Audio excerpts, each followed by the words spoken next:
Trial Lawyers University, where the Titans come to train.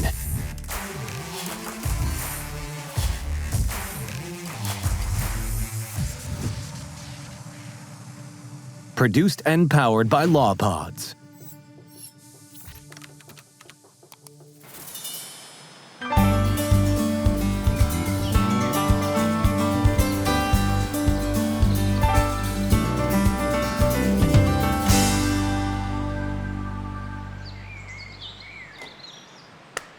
Hello. Melissa, you made it Hi home. there. At least our home for the week here at the Big Easy Lodge. So look at this great view we have. We have all of our friends here. And Melissa and I have been getting to know each other. Well, we got to know each other a little bit before we came out skiing today, because I was privileged enough to come out to the Northeast Pennsylvania Association of Trial Lawyers and teach out there and meet all the, and see your town, what's it called, Wilkes-Barre? Scranton, Pennsylvania. Never been there before, and especially December. People are like, you get to go to Scranton? Yeah, I'm going to Wisconsin before that. Like, see, you just, like, some people want to be outside that, so that's why it's a good time to have a conference, so I really appreciate that. So Melissa is here with her lovely daughter, Rachel, and we got to know each other from our good friend, Philip Miller. Yes. Philip, finally, he'd done something for me. I'm like, Philip, I've been friends with you for 5-6 years. You've never done anything for me. Finally introduces me to you. So he's off the hook for a little while. Good. But Philip's one of my favorite people. I know one of your favorites. Like, anybody knows me, he's kind of one of their favorite people. It's being Philip Miller. But Melissa, you've been being a trial lawyer now for how long? 35 years. And so from the very beginning, though, well, actually long before you went to college, but tell us a little background on, your beginnings. Like, where'd you grow up and what kind of, environment did you have? Sure. Well, I grew up in Scranton, Pennsylvania. Oh, just a former president. Yeah. So you're Scranton Melissa. That's right. All right. And so I grew up in a middle-class background. My father was a plant manager. My mother left nursing school and raised 4 children. I was the second oldest. I was the first person to graduate college. Neither parent went to college, but they were big proponents in education. In fact, they sent me to a prep school for high school, a Jesuit prep school. And that's what the Jesuits do. Their mission is teaching. And so I learned in law school, or in high school, that I really wanted to do something important, and I wanted to help people and continue to learn. And I wanted to become a lawyer as far back as high school. Well, you're probably not going to believe this, but I went to Brother Rice, which is run by the Jesuit brothers. You see that? How about that? How about that? I didn't know the mission was teaching. Maybe that's why maybe why we started Trial Lawyers University. Right. Because of that upbringing when I was a kid, I didn't even realize they were influencing me like that. Amazing. I was always wondering, why did I do this? It was the Jesuit brothers' mission for teaching. So from a very young age, and so your parents encouraged the learning. And so where'd you go to college and law school? So I stayed in Pennsylvania. I went to Dickinson College in Carlisle, and then stayed on after college to Dickinson Law School. I didn't want to go too far. My parents were not very healthy when I was in high school and college, and we were a very close family. So I wanted to go away to school, but I wanted to be close enough that if they became sick, I could get home quickly. And their health, my parents' health actually was a big factor, I think, in my formative years, because we became close, and as kids, me and my siblings, we wanted to take care of them. And I think that later on, influenced my becoming a plaintiff's lawyer, because I feel like I was taking care of people for a very long time. Because both your parents, you said they weren't in the healthiest of conditions, so say more about that. Sure. So when I was in high school, my father had a massive heart attack. He was 47 years of age. I was a freshman in high school, and he nearly died. And that was obviously pretty traumatic. And in fact, I remember all of us kids being summoned to the hospital to pretty much say goodbye to him in the ICU. He survived. He was a very tough guy, and ultimately lived to age 86. So, you know, it's a happy ending there. But, you know, it was something that when you're young and your life changes on a dime like that, is pretty influential. And then a few years later, my mother was diagnosed with end-stage renal disease, which is kidney disease. And so, you know, as a family, we were always taking care of her and looking after her. And so I didn't go far to school because I wanted to be close by. And we remained as a very close family, a very nurturing family, a loving family. I had a wonderful upbringing and fortunate in many ways. Well, in law school, did you do any participate in the trial team or mock trial ad that helped you kind of develop your presence? Yeah, I did. I think from kind of taking care of my parents, I sort of, from high school, became kind of a take charge person.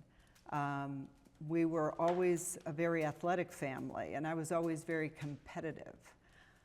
So when I decided, as I looked at careers, what was suited or suitable for me, I liked advocacy. I liked taking charge. I liked caring for people. I was empathetic to people's suffering. And so I decided early on I wanted to be a trial lawyer. So when I got to law school, I wasn't the best student. I figured all I had to do was graduate, right? I agree. I mean, I figured once I got there, you know, that's okay. I didn't have to be the first in my class. But I was lucky because the head of the trial program was a nationally recognized instructor in trial advocacy. And I said, I'm going to make the trial team because I want to be a trial lawyer. And my focus in law school was really my trial advocacy class and making the team and competing, because I was a natural competitor and I knew that's what I wanted to be, so I was very driven. Did you win any awards? Yeah, I did actually. Well, let's hear about them, because right. Nothing like predicts future success, like, you know, future results like success in trial ad in law school, for God's Yeah, sake. so during my second year, I took the class, trial advocacy, and based on your performance in second year, the professor decided who would be on the team. So I made the team, and I made captain of the... Captain? Captain. Rachel, do you know Melissa was the captain of the trial team? Yeah, I don't know if I ever told her that. Yeah, because you're so modest. I'm very modest. The modesty, you don't be bragging about as captain of the trial team. Okay, Yeah, so you started to get some... Yeah, so at graduation, I got the award from the International Academy of Trial Lawyers, award in advocacy. I was captain, which meant that I was, no matter what side of the case we were competing, whether it was the prosecution or the defense, I was always on. I was always one of them competing. So that was awesome. And so when I got out of law school, I went back and was teaching in the program. But it was so formative because I decided that, of course, that I wanted to go with the best firm and learn from other really good trial lawyers. So I took a job clerking for a civil trial judge so I could watch other lawyers and then pick who I wanted to go and work for and win. Wow, that was very, very good discipline and foresight for a law student or law school graduate, because I had no clue what I was doing when I was getting out of law school. So the fact that you already knew that, and so you did your year there, and tell us about where do you start your actual trial lawyering career, since you had like a 1-year warm-up for it? Yeah, so I decided I wanted to work for this law firm called Horgan, Kluger & Quinn. It was a regional law firm in northeastern PA, a bunch of offices, 30-some lawyers, and it was headed by a really phenomenal trial lawyer. In fact, he's an inner circle guy now, Joe Quinn. And I applied, and he knew Gary Gilden, who was my advocacy professor. And he called Gary and said, this, law clerk applied, she listed you as a reference, what do you think? And he said, you got to hire her. He must have said something good because you got the job. Yeah, she's like a dog on a bone, so she'll work hard. All right. And so you get hired there at this prestigious trial firm. And tell us about, because you don't work there still, do you? No, I was there 12 years. 12 years. So tell us Yes. about this 12-year journey at this prestigious firm. So I had a phenomenal run there. I became partner in 4 years. I was the first woman partner there. I walked in the door and said, I want to try cases. And I want to get in the courtroom as fast as possible, and I'll try anything. And so I got a lot of opportunities. A lot of anythings. A lot of anything. Or maybe and most things of that them maybe... were pretty, we call them dog bite cases. They were cases that nobody wanted to try. And so, in fact, some of my first cases were defense cases, because at that time, we did plaintiff and defense work. Our firm had all kinds of insurance companies, and we defended for, State Farm, Progressive, Aetna, a ton of carriers, and there were a lot of little cases. So unlike today, when young lawyers have very little opportunity to get in the courtroom early, especially civil lawyers, I had amazing opportunities. So I started trying automobile defense cases for insurance companies and winning cases. And then, my partners, if they didn't want to try something, like I used to get a case like on a Wednesday and somebody'd say, can you pick a jury on Monday on this case? And I was like, awesome, of course I can. So I took every opportunity to do that. But we also had plaintiffs' cases, and I really loved getting to know the clients. And I loved winning, because winning, like, I'm competitive. I came out of the womb competitive. Wait, you like winning? I like winning.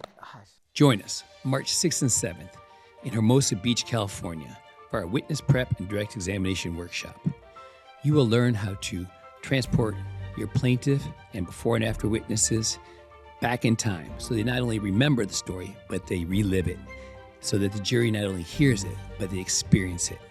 Because a jury can't provide money for pain they don't feel. This program is limited to 10 participants, so register today.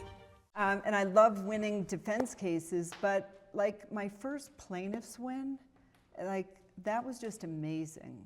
It was just amazing helping somebody, getting money for somebody, rather than Denying people justice. I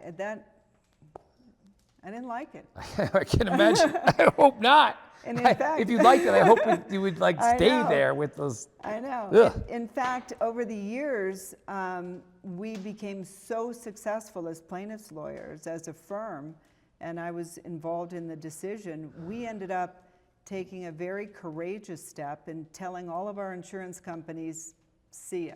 We're going to become an exclusively plaintiffs' firm. I mean, they did med mal defense, auto defense, and it was very lucrative. And we said, you know what? It got to the point they were telling, they didn't like us doing plaintiffs' cases. You shouldn't do that. You shouldn't be promoting, this type of thing. And Joe Quinn was like, I'm not going to be told what to do, and we're gonna be plaintiffs' And neither is lawyers. Melissa Scartelli. Right, told and what I to was do. right there. All right, so you start Yeah. being plaintiffs' lawyers only. Yeah. And so 12 years, but how many cases did you try in those 12 years? Well, I tried a ton of cases second chair. We had some major cases, crashworthiness cases, products cases, some of the biggest cases in the crashworthiness field we had. So I did a ton of that.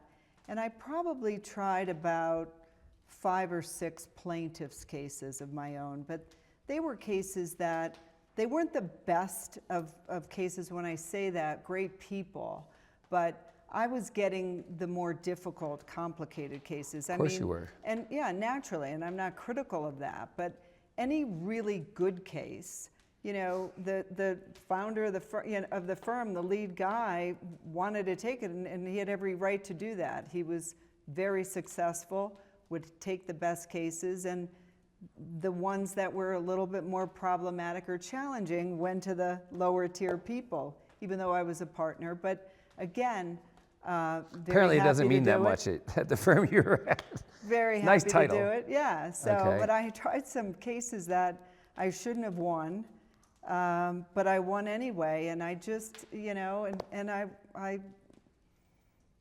was just always so thrilled to be doing something, making money. But there came a time then you were not so thrilled. Yeah, well, I mean, I think as I advanced and became more successful and in the courtroom, and I wanted the bigger cases. I Really? wanted You want bigger cases so you get bigger verdicts and make more money?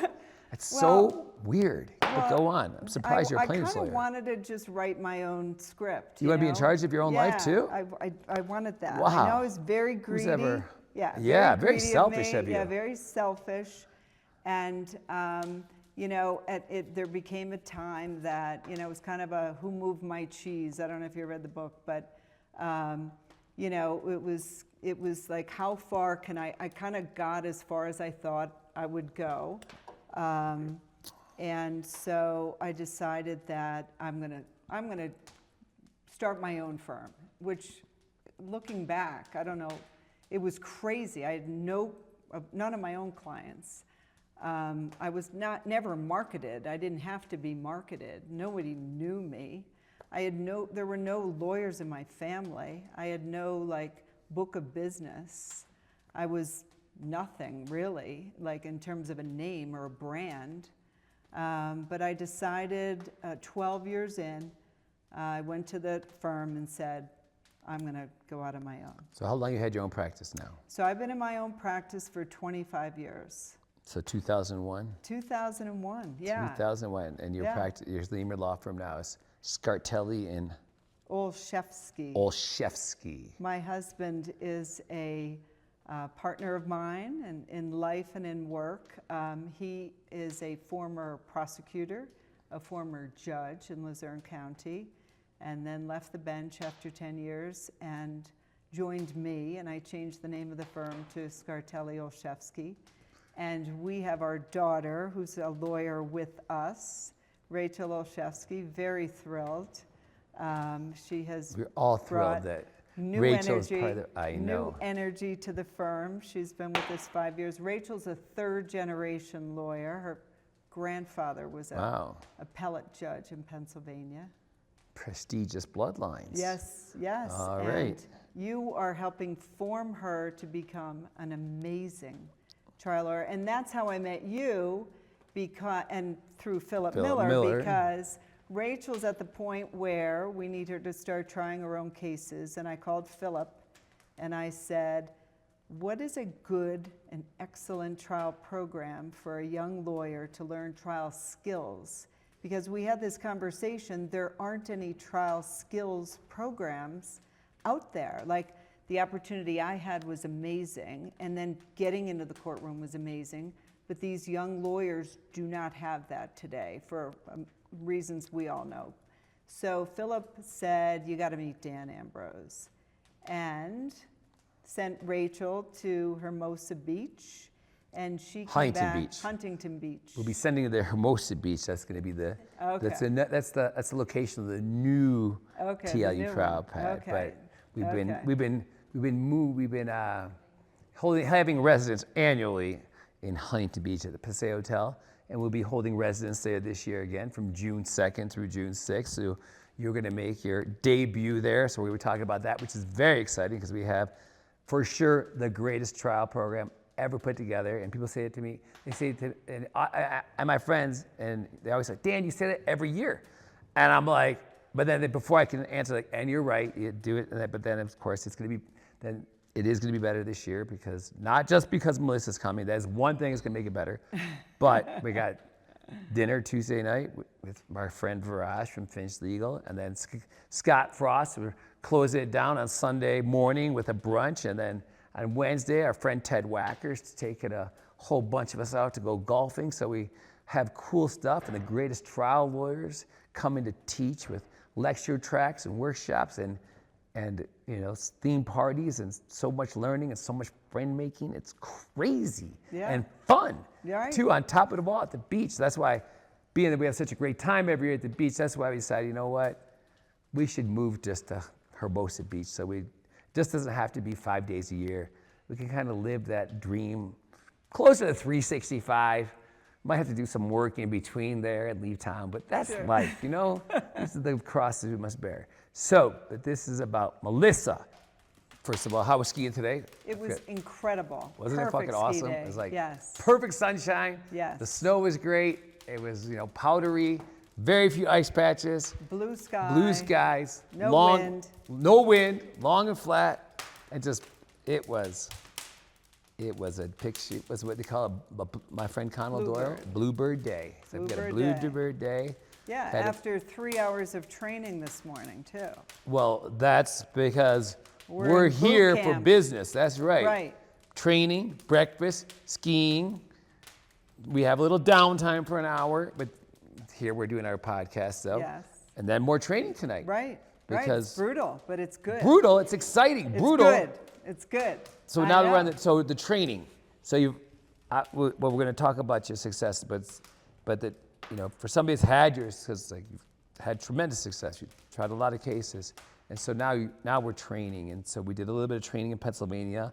That was light though. That was very light, very limited preparation. This we did a lot more preparation for. So, how do you, what have you learned? What have you learned about? Well, today we did cross-exam. We've been working on cross-examination real hard. So, you've crossed a few witnesses in the courtroom. I have crossed a few witnesses in the courtroom, and I have to say, it has really been eye-opening being involved with the training, with your training at Trial Lawyers University, because I've had a lot of success in the courtroom, and I feel as though I'm pretty good, and I know how to win a case. But frankly, I have so much more to learn about my performance skills, and I really never focused on how I look, the taglines, maybe awkward movements, some repetitive words. So I'm learning that I really need some honing in on performance skills that I really thought I had it all covered. Do you know what I mean? It's hard to get to the point where you're trying cases 35 years and you realize, wow, there's a lot more I should be doing or thinking about, and I could be even more effective. And I'm not just saying that, to you, building you up. When you come to one of these programs and you see yourself on video doing things and seeing some perhaps awkward movements or stiffness or it's really eye-opening, and it's amazing.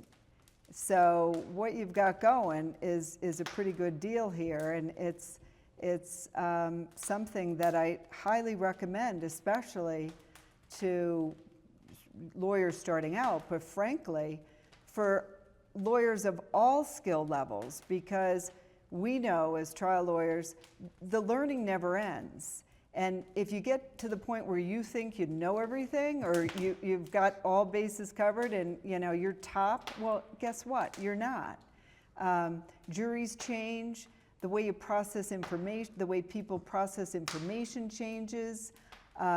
Attention spans, are vastly diminished compared to when, of juries when I started out, and there's constantly things to learn. And so it's really been eye-opening and pretty awesome, actually. And I'm looking forward to coming out to the program in California. But really, I got a little bit of this in December when you came to Pennsylvania, but we've been at this a few days now, and I really think that I can't wait to try my next case, because I'm going to be more thoughtful about my performance and what I'm doing in the courtroom, in addition, obviously, substantively, as to what's going on in the case. I think it's just awesome.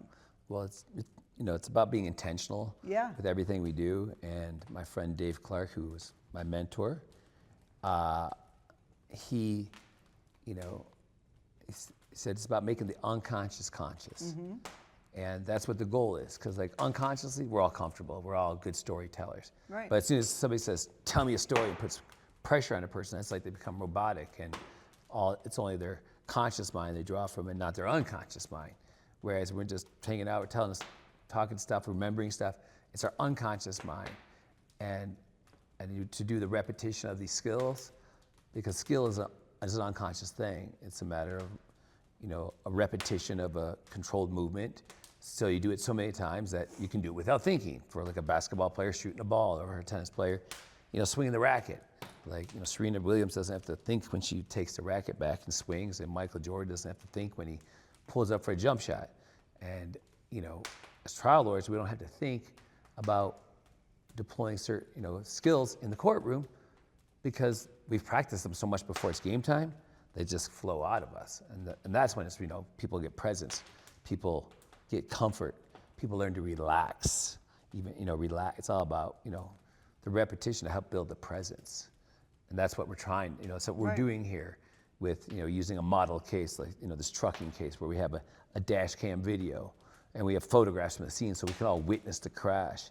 Because then, because in the story part, in every aspect of trial, not just opening and closing, but and direct, but on cross-examination, to take the jury out of the jury box and transport them to the scene, not just the scene of the crash to make them witnesses, but to the scene of the hospital so they can see the struggle of the suffering. Take them to the scene of the home so they witness the struggle of these injured people trying to find a life again, and the struggle with the pain and survival. So that's what I think our job is. And besides getting these skills, but we talked a lot about growing up and learning to empathize, and because you had quite a few cases, and that I want to ask you about, actually, because I'm so especially like because you tried quite a few products cases in your career. Is that right? Yeah.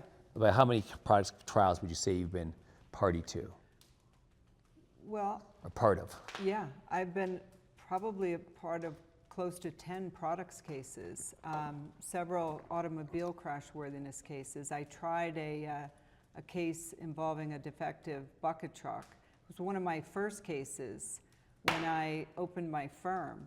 I had no business when I opened the firm, but thankfully I had a lot of friends, a lot of former partners who would send me cases.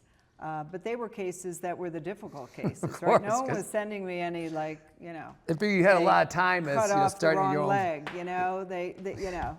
nobody was sending me a bus full of neurosurgeons who got in a crash, So I was trying the most problematic, challenging cases. And one of the cases I got was a product liability case against an aerial bucket company. I represented a tree trimmer, and he was electrocuted in a bucket truck trimming trees. And he was so badly burned. It was amazing he survived. The damages in the case were huge. He was burned, like 3/4 of his body went right into a power line. And because the wire hooked down to the bucket, it grounded him. So he completed the circuit. And he was in a burn center for months. In fact, his burns were so bad, he had to have what was called leech therapy. They actually got leeches from somewhere, and they would put leeches on his wounds, and the leeches would suck the blood from him, and he would sit there, and once they got really big and fat, he would have to take them off and put another leech on. It was the most horrifying injury I had ever seen.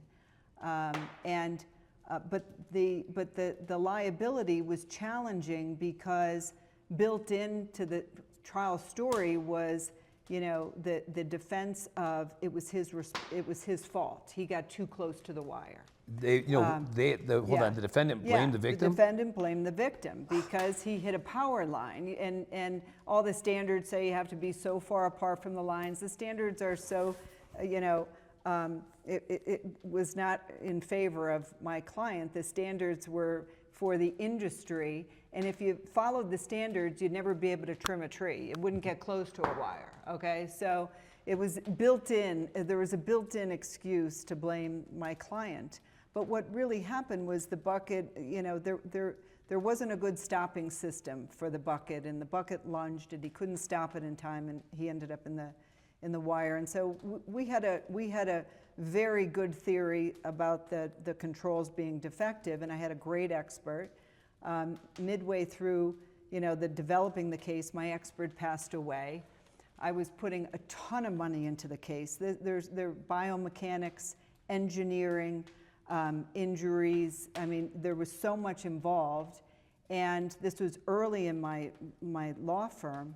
So I went to a local, one of my mentors, an older gentleman who tried a lot of products cases, and I said, I should bring in somebody else to do this with me. I was into this case a couple $100,000. I'm looking at a trial. It was a 4-week trial. I should really partner, and that wasn't me, because at that point, I was trying anything and everything, and I never showed any, fear, if you will, of, taking on anybody. But I said, I should probably partner with somebody. And he said, well, I don't want your case. It's, pretty complicated case. But, there's this big guy, he's in Philadelphia. He's the guy. When he's on a case, everybody quakes. And you should talk to him. And long story short, I talked to him. He said, yeah, I'll try this case with you. We'll run this together. So he signed on. Client was great with that. And he pretty much ghosted me after that. It was like unbelievable. Couldn't get in touch with him, never got involved, didn't help out. I was nearing like discovery deadlines, expert witness deadlines, and I said, well, I'm not giving up on this client. And so I said, I'm gonna try this case. So I put on this huge case, had all these experts, and when my liability case was in, one of the jurors got sick, and the judge declared a mistrial. And there were no alternates? There were alternates, but it was kind of a crazy, the guy had shingles, there was a pregnant lady on the jury. He thought, everybody could be sick or get shingles, so he sent everybody home. I had, like I said, my liability case in, hundreds of thousands of dollars in this case, mistrial. Well, the defense loved that, right? So then we come back, 6 months later, I try the case for 4 weeks, lose the case. And hold on a second. So this is your second trial. You're hundreds of thousands, and you lose the case. I lose the case. Like, what was that like? It was devastating. I first of all, it was so hard for my client, right? This guy, was just, injured, maimed, in pain for the rest of his life. Wasn't his fault. He was in a very old, defective bucket. It was devastating. But also, I was convinced that the trial judge made a substantial error in the case. He let in a hearsay document, an investigative report that blamed my client. And I argued like mad, saying this is irrelevant, it's prejudicial, you can't let this report in, because even though it was a crashworthiness case, the defense on causation blamed my client. The judge let this report in blaming my client, and I lost on causation. And so I said, I'm appealing the case. I'm not letting this go. And I think a lot of people would have let it go. I appealed the case, and I won on appeal. You handled the appeal yourself? Yeah, my office did. But you? Yeah, myself and my associate, we wrote the brief, argued the case. It'd be so hard to write an appellate brief on a trial that you've done twice and got screwed on, just to constantly read those transcripts and relive that horrific, traumatic event. Yeah, no, it was. And I didn't go to law school to be an appellate lawyer either, right? So now I'm in the appellate court. Like, the fact that you could do an appeal, I can't even imagine writing a brief, let alone doing an appeal. So all of a sudden, so I won the appeal. Good news. Bad news is I got to try this case again. In front of the same judge. Yeah. And so by that time, the funniest thing about it was there was so much time and effort and money into this case on both sides that the company, the manufacturer of the bucket, they were self-insured for the first $1 million. And they had exhausted their $1 million retainer, the self-insured retainer. So all of a sudden now an insurance company finally gets involved, and they learn that there's this crazy lawyer from Scranton, Pennsylvania, won't let this case go. And I get a call before the third trial, and they say, what do you think about going to mediation? And I was like, I'll mediate this case, right? We'll, if you're going to put enough money up, I'll mediate the case. So we kind of postured a little bit, and I got a great mediator to come up from Philadelphia to Scranton, and she put us all in the room. And now the insurance company's there, and I got up at one point and said, look, you're meeting me for the first time. I know you probably heard about me, and I'm going to tell you right now, I'm going to try this case again. If you don't come up with enough money, I'm not afraid to try this case again. I'm going to win this case, and I'm not going to let this case go until I win. So you got to come up with a lot of money, and they did. We settled the case. Wow. Yeah. It's a lot of that was, resilience. Yes, and my client finally got, the money he deserved, and it was a good settlement, and he was taken care of. But there were a lot of lessons in that trial. But TLU Huntington Beach is going to be the greatest event of 2026. There's going to be 4 lecture tracks, 8 workshop tracks with the top trial lawyers in the country. On Tuesday, June 2nd, there's going to be a golf outing, pickleball outing. That night, we're going to have a dinner at the La Rea. We're going to buy it out. Everybody gets a chance to meet each other beforehand. And then during the conference, of course, we do a full breakfast, full lunch, and theme parties every night. This year, we're going to be utilizing the pool area and the restaurant for more of the parties. And we're going to have an adult swim one night, a Satch Oliver party on Friday night, and the last theme party is going to be a 80s Run DMC Adidas jumpsuit. It's going to be the greatest, and last year we had over 800 people. This year it's going to be over 1,000. So if you want to be part of it all, and you want to stay at the Paseo Hotel, don't delay, because it sells out fast, and then you're going to be in the overflow. Can't wait to see you there. TLU Beach. How'd you handle, the whole thing? I can't even imagine.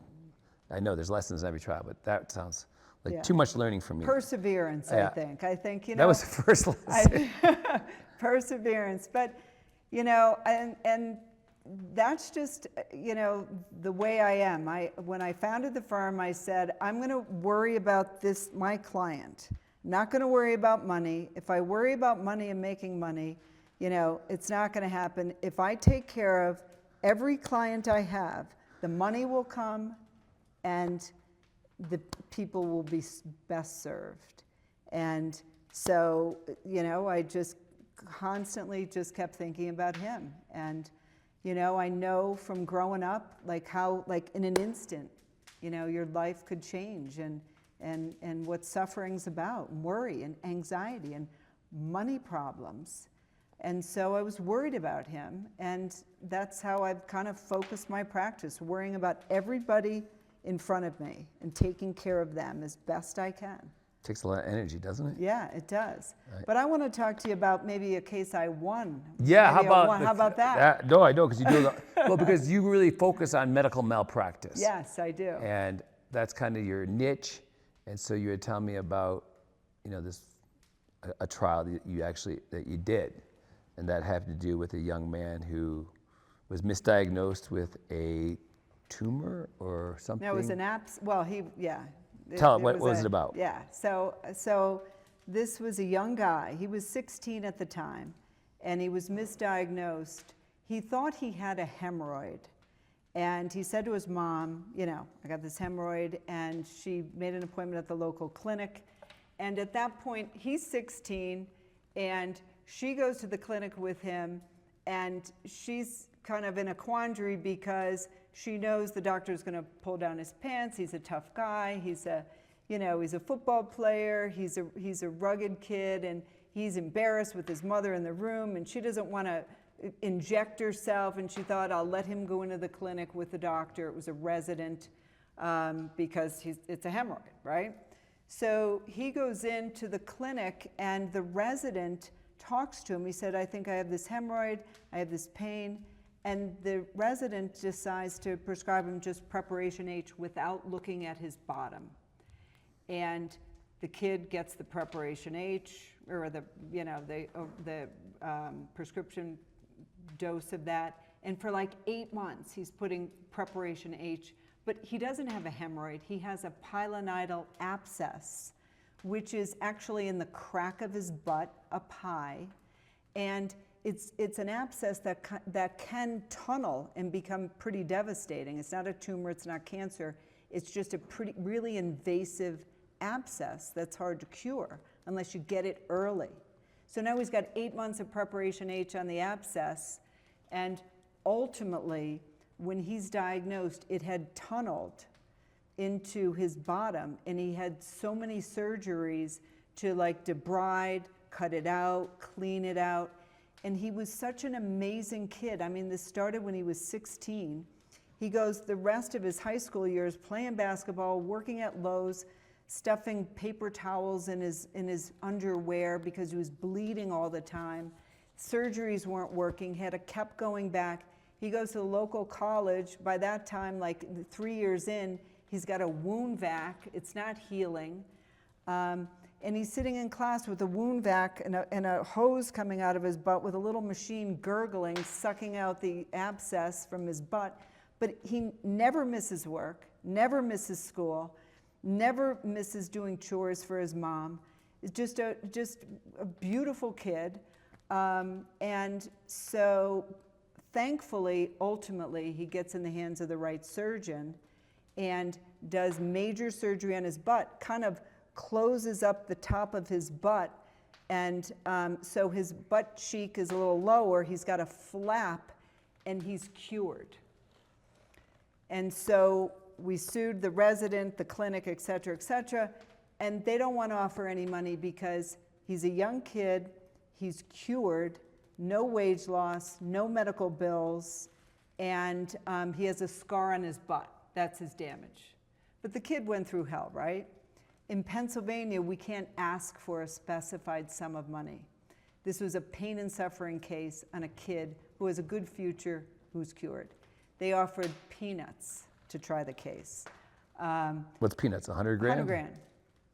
So. What was his demand? What did he want? We looked at the case and all of the problems, you know, with damages in terms of the future and so forth. And, you know, I think our demand was like $450,000. And they wouldn't pay it. And so they forced us to try the case. And we even tried to compromise it in the middle. And I had said, and I've said this a lot to, in settlement negotiations, look, you're not offering enough for my client to make any difference to my client after costs and fees at this point. It's my money that, you know, that is put into the trial, not his. If he loses, he's not out anything. You're not offering him any money. You're the ones with the risk here, not him. And this isn't going to break me if I lose this case, so pay him the money. They wouldn't pay him the money. So we go to trial, and we try for a couple of days. And again, I can't ask for a specified sum of money. There's no medical bills, no lost wages, nothing to anchor. Yeah. And when I go to trial, I say to my client, you know, we're going to get the verdict, whatever it is.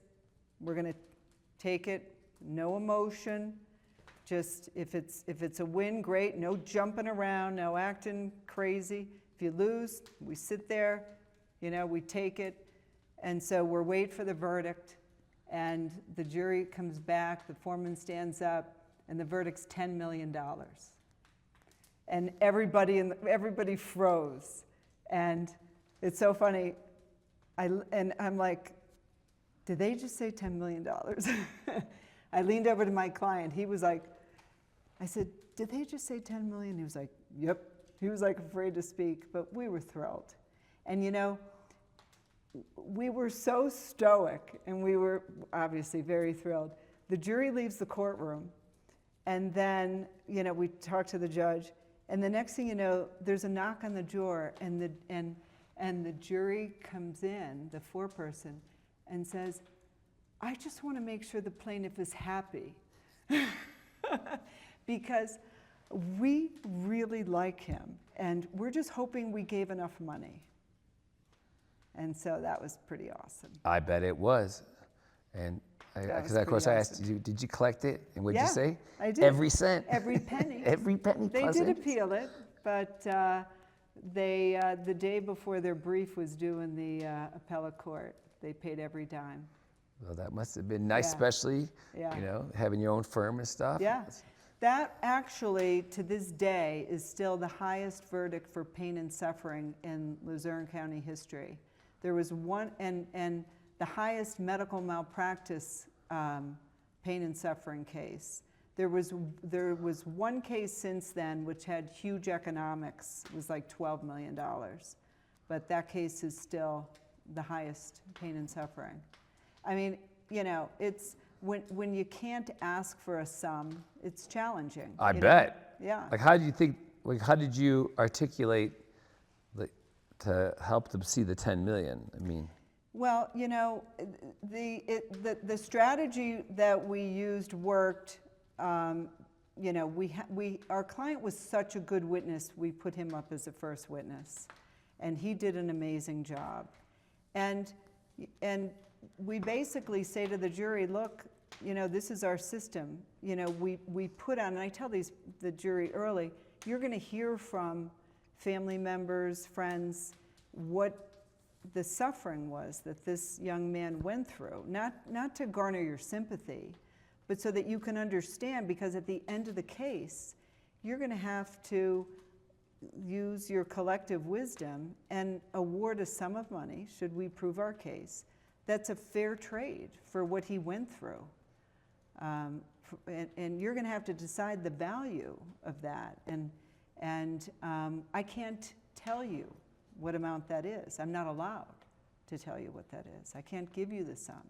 But I'm giving you the information so that you can understand fully, so that you can decide what's a fair trade for what happened here, for this malpractice, and the doctor not even taking the time to look at this young man's problem, just handing him a prescription and not looking at it, not taking the time to even understand why he's there. Well, they did a good job coming up with a number. Yeah, they did Based a great upon, job. I mean, that's a lot of trust. Good job with the trust Yeah. there. And then you also told me a little bit of a case where a young man lost his finger. Yeah, I had. What did you love about that case? So, what I loved about that case was that, well, first of all, my client was a great guy.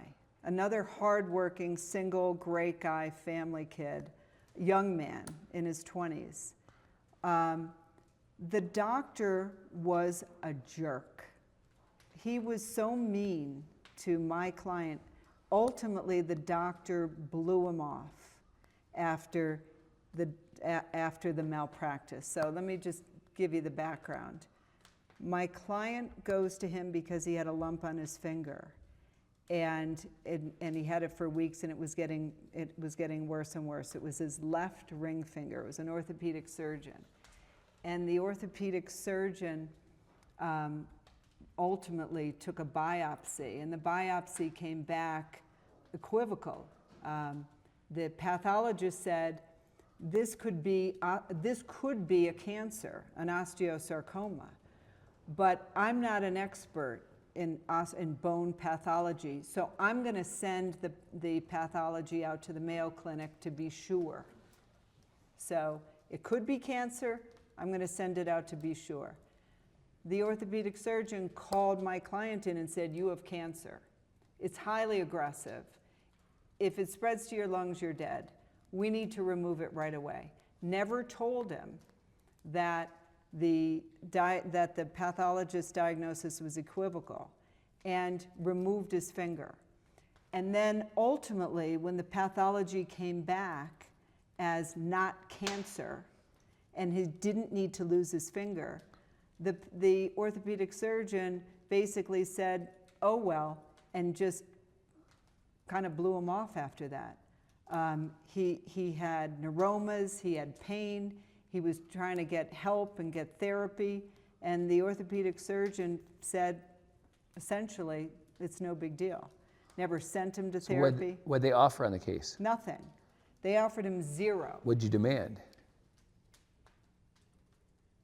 My demand was $1.5 million. And they offered nothing.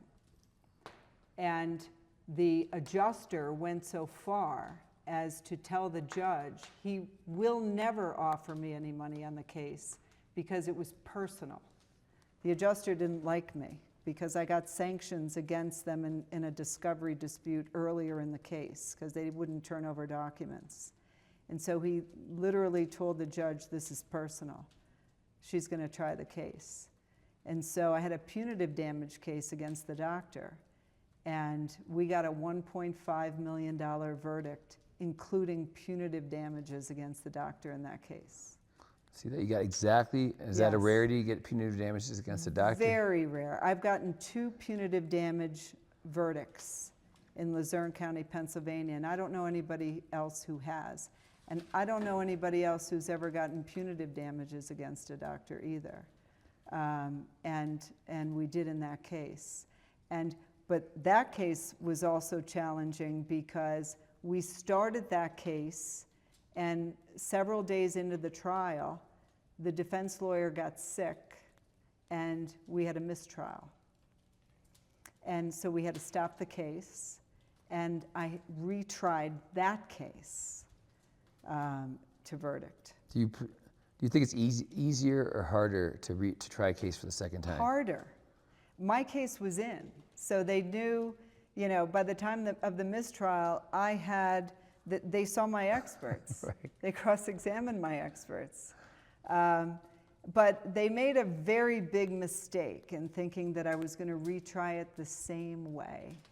What'd you change? What'd you change, crafty? I actually got Philip Miller involved in that case. Oh. And we came back to Philip and we said, we got to mix this up and win this case. And we've got to, pull some surprises. And what did you surprise them with?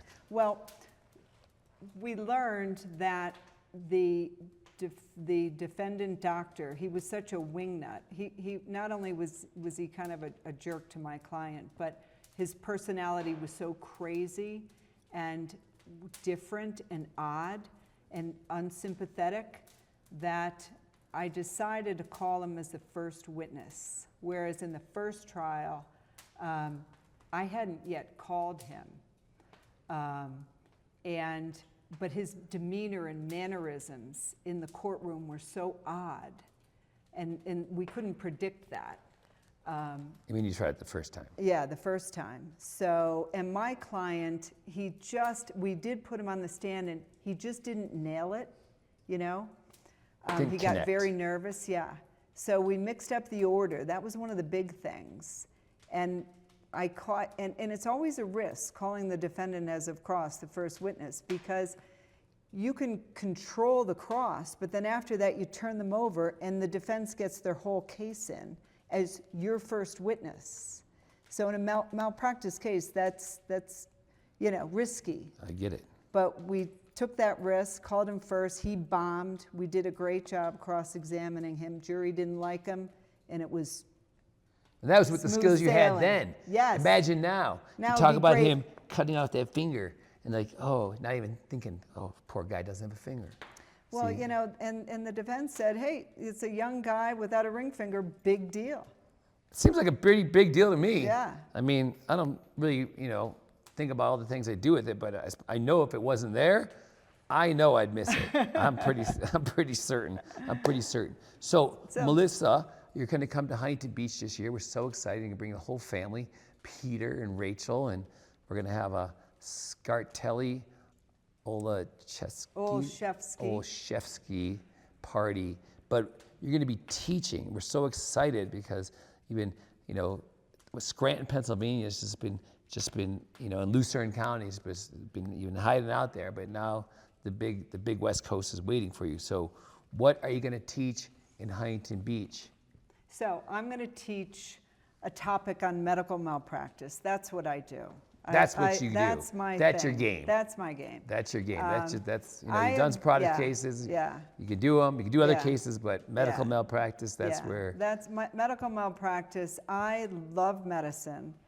I have a knack for, you know, figuring out the medicine and strategizing, collecting experts.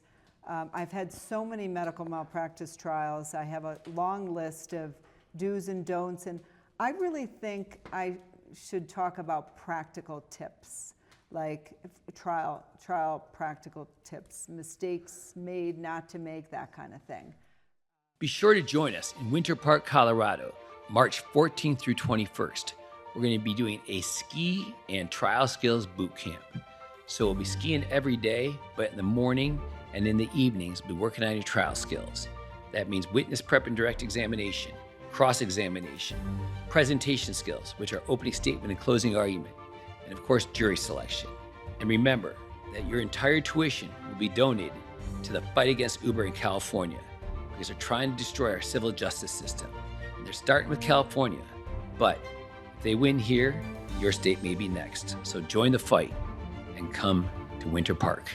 So I'm going to do something Probably on made your medical share of mistakes, malpractice. huh? Yeah, I mean, that's how we learn, right? I mean, you know, you look, anybody who thinks that they don't make mistakes and can't learn from their mistakes, I don't know what they're doing trying cases. No, and so I think that, and after every case, I make a list of what lessons learned. Here's what I'm going to do different the next time. Here's what didn't work. So I think I'm going to do something You're very gonna look through practical. through that long Yes. listings, all those Yes. things and all those lessons you've learned. Yes. And let all the folks know that do medical malpractice. These are the landmines I've stepped in. Yes, And and don't fortunately, do I'm this. still here, but this is how we navigate these Right. landmines in medical malpractice, which is a little more different than any other kind Yeah. of case. And, you know, I mean, honestly, it's, you know, especially in like California because of the caps, so very few of the great lawyers do medical malpractice. Mm-hmm. You know, other states where they don't have caps, obviously it attracts the great lawyers, but you're not going to get a Brian Panish to do a medical malpractice case for the most he gets $500,000 right. and the guy sneezes, and I'm sure a $500,000 bill comes out. Yeah.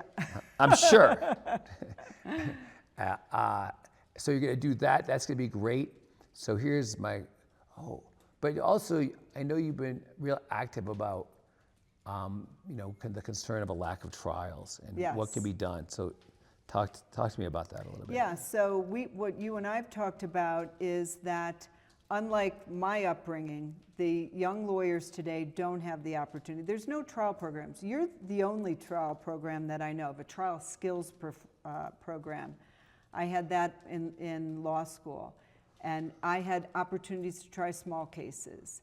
And now there are no big plaintiffs firms. There are not many plaintiffs firms around, and across the country, the number of civil jury trials is dramatically down. So the opportunities to try cases are less for everybody, and there are no small cases, and these young lawyers aren't getting the opportunities to get into the courtroom in a civil case as I had in my early days. In fact, Pennsylvania, through one of our Supreme Court justices, founded this project. It's called Project Litigate, to try to encourage law firms and judges to allow young lawyers to come in and try cases. But it's a real problem. And so something has to be done to help trial lawyers develop skills. Your program is one such program, but there's got to be more opportunities. Right. And that's the problem. So here's on a side note, one thing we're doing at TLU this year is that we give law student scholarships. So last year I think we had about 20 law students. So hopefully we're working on it. We're going to hopefully get up to 50 law students this year.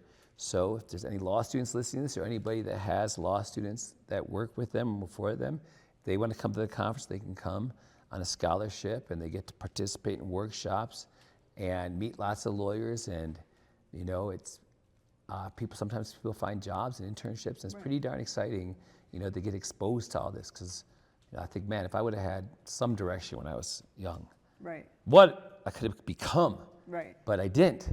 Faster. It's a hard journey. You know, I mean, I've made so many mistakes. I mean, thank God, I can't believe I'm sitting here sometimes. I've been so fortunate, but, you know, like my nephew, I mean, it'd be like all the things would help people avoid all the mistakes and get to like greatness sooner, so they can really enjoy a great life faster and not when they're 58 or, you know, in your case, 42.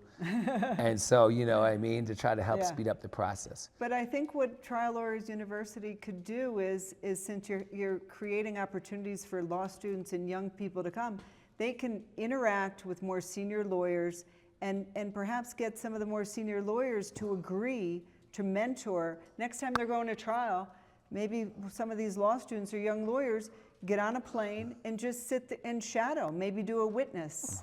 You know, make these connections, because, you know, the more connections you make, the more opportunities, and you have so many great people in your group that you get in there. I'm sure they would be thrilled to invite a young lawyer to tag along. Oh yeah, it's gonna be so great. That's why I'm so great and excited about moving to Hermosa Beach, because we're gonna start having, like, you know, trainings, you know, at my house, you know, once a week, twice a week, not even with me doing it, with other lawyers doing it, but also having law students come, because there's so many law schools in LA, and that's where we're gonna be living. And it's like to get to meet all these people when they're young, and, you know, the ones that are like want to be plaintiffs lawyers, you know, helping them on their journey, fast tracking, teaching them about presentation, things they've never thought about, you know, give them a faster start out the gate. Like, you know, I'm super stoked for all of that. And the thing that was special about your program, you're telling me, is that if a young lawyer takes a witness, and, you know, with a senior lawyer,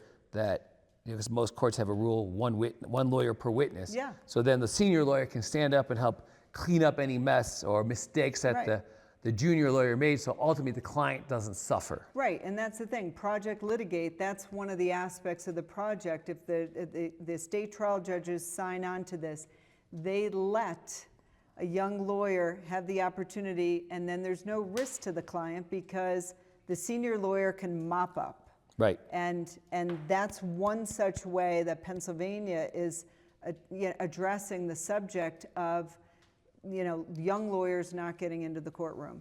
And also our trial judges in Pennsylvania who sign on to the project, they encourage firms to send lawyers in to do young lawyers to do oral argument on cases that maybe oral argument was not necessary or not needed.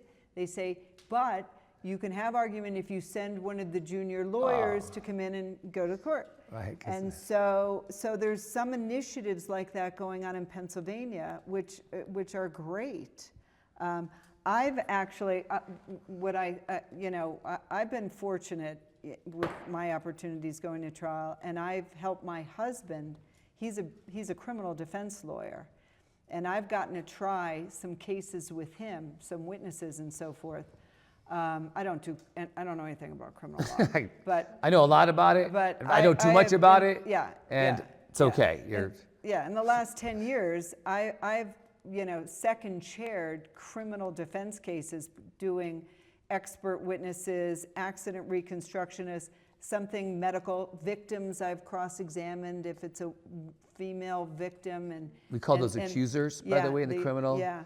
So unless our client gets convicted, Yeah, then they're a true. victim. That's true. All right, let's get So, the right I don't even know phraseology. the lingo. We That's don't how need to much I know get about convicted criminal. too soon now by their own lawyer. That'd be not such a great thing. So I've gotten to do that, and I think that young lawyers really should team up with maybe some criminal defense lawyers and get some opportunities that way, possibly. Or, what I'm really stoked too is like, people that like have, med mal cases, teaming up with like lawyers like you who, who've been there, can like help mentor them and not just take the case and get a referral, but take the case and work it with them and give them the opportunities. That's what it's like, because that's why I'm moving back to California because I'm licensed there and I can go to court there. Yeah. I wasn't licensed in Vegas. I didn't know anybody there, just a couple of people. Here in California, I know lots of people. And it's exciting to help people practice to train the basic skills here, but like applying them to actual real cases. Right. And so you see a person's like here the training, we do the training of the defense medical expert, but then we cross-examine a defendant truck driver of a real case that like Joe Freed's doing, where we have a dash cam video, we have photos, and then you can practice, doing the cross of that witness, but you're employing the skills that you just learned, right? Like, the pacing, the breathing, the emotional state control. But that's how it's going to keep continuing to get better. So here's my this has been my last question for you. So if we could go back some 35 years or so, whatever long it's been. How long have you been a lawyer? 35, 36, I don't know. 36 years, 36 but you just get out of law school. Yes. And, because, when you start, you're in your little clerkship there, seeing what's going on with these lawyers who you want to go work for. But now that you have all this wisdom after 36 years and all these trials, what advice do you give young 27-year-old, whatever you are, Melissa Scartelli? What is your advice to that young lawyer? Because, she wants to be a trial lawyer, so. Right. Well, my advice is, first of all, client first, okay? I think that if you focus on your client, getting to know your client, and be passionate about what you do, and never stop learning. Okay, trial lawyers are students forever, and my advice is to be passionate about what you do, and if you're not passionate and empathetic and you don't care about your client, you don't want to be a plaintiff's lawyer, and never stop learning. There's so many people you can learn from. Your skills can always get better, and just persevere and take one client at a time. Don't worry about the money will come if you're passionate, you're empathetic, you're humble, and know that there's always more to learn, and you stick to it, you'll be successful. That's pretty good advice, but I thought the same thing. If I thought become a great lawyer, the money would come, but as a criminal defense lawyer, the money never came. So it never came. You got to be in the right area of law to get really good and have the money come, okay? Because if you're doing that, or you're doing, writing wills and estates, you can become really good at it. Yeah. You can make a living, but you're not going to really make money. Yeah, So well, that's advice to plaintiffs' lawyers. that's the plaintiff. That's the people that have the plaintiffs' lawyers. That's the right. plaintiffs' lawyers. That's Actually, right. because you said, get to know your client. That's so critical. Most people never really get the story from their client, and that's why I'm really I've been doing witness prep for a long time, because that's kind of I consider to be one of my strong suits, and so we're doing our first witness prep kind of workshop in Hermosa Beach, and that's the first one because I move, get moving, to my to Hermosa Beach next week. So I'm really excited about that, and the people that do it, when people really understand how to get the story from their client, and then they're really telling their client's authentic story and not the story that they think they should be telling, or the story that they want to tell that they think is the best story, and not the one that actually happened, and the client hears it that's not my story. Right. And there's a big disconnect. And so I'm stoked about that. Oh, here's actually one other question. Because I was thinking about ski camp, but it's been because now you're at ski camp. So we're training in the morning, ski during the day, train at night. So what has been we've been here for a few days so far. I know you have to leave a bit early because you have big things happening at home, but what's been your highlights of ski camp? Well, first of all, the people in ski camp are awesome. The lawyers here, we've got a young lawyer here who's a law student. Cameron. Cameron, who's a law student, and to the more senior lawyer like myself. You! The whole gamut. And everybody here is wonderful and here to learn and is open to learning and is open to criticism. And, you know, the camaraderie is awesome. We also have here some really tremendous vendors, people who care about our clients, people involved in marketing and funding, and it's just a beautiful, you know, friendly environment. We're in an unbelievable, magical lodge that, you know, is like a dream of a place in Big Sky, Montana. Special shout out to Nick and Courtney Raleigh for letting us have their place as we do our boot camp to defend, you know, to beat down Uber. We're going to beat back. I'll contribute a little bit. In our defense of the Constitution, the Sixth Amendment, right to jury trial. Yeah. But so it's a great blend of everything. I mean, we work hard. You know, we're up at the crack of dawn, training for hours. And then, you know, race off to the slope and have an amazing ski day, come back, train for a few more hours, have a massive, beautiful meal. We had homemade gumbo. Gumbo, that was Aaron from HMR. Aaron. You're talking about those financial stress early on with the money. If you had HMR planning, then you'd really be like, fuck you, it's not even my money. I really am ready to go to trial because it's risking my own money now. I didn't have to fund all my cases. You didn't tell me this. I didn't know. Aaron will come up with all this money and low risk and, you know, it'd be, wow, I can't wait. I can't wait to, you know, borrow some money and try some of these cases rather than use my own money. And have Tim help you find them. And now Tim is going to get me all this business because he's an amazing marketer. See that?